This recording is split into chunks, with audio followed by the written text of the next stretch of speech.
எவ்வளவு டெக்னிக்கா உள்ள அவர் கொண்டு வந்தாங்க அந்த காலகட்டத்தில் இருக்கக்கூடிய மக்களுக்கு தான் தெரியும். ஜமியத்தில் அலே குர்ஆன் ஹதீஸ்ல தான் ஜெயலலிதாவுக்கு அவர்கள் பயணிச்சுட்டு இருந்தாங்க. அவருக்கு அப்ப தௌஹீத் சகோதரர்கள் ஒரு பெரிய கூட்டம் இருந்தது. அதை முழுக்க சமூக சிந்தனை உள்ள கூட்டமாக மாற்ற வேண்டும் என்ற விதையை இவர்கள் 2 பேரும் தான் விதைச்சாங்க.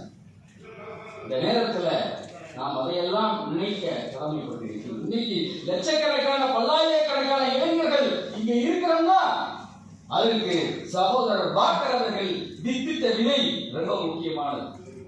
பல சுழல்களை பல விஷயங்களை இங்க பகிர்ந்து கொண்டாங்க. ஆனா அந்த பன்முக சமூகத்துல பன்முக தன்மையோடு எப்படி இந்த ப்ளூரல் சொசைட்டியில ப்ளூரல் தன்மையோடு நடந்து கொள்ள வேண்டும் என்று பாக்கர் இதற்கெல்லாம் கற்றுக் கொடுத்தாங்க. 2 சம்பவத்தை சொல்லி முடிக்க, சகோதரர் துக்ளக் ஷோ அவர்கள் ஹாஸ்பிட்டல்ல அட்மிட் ஆகியிருக்கிறாங்க.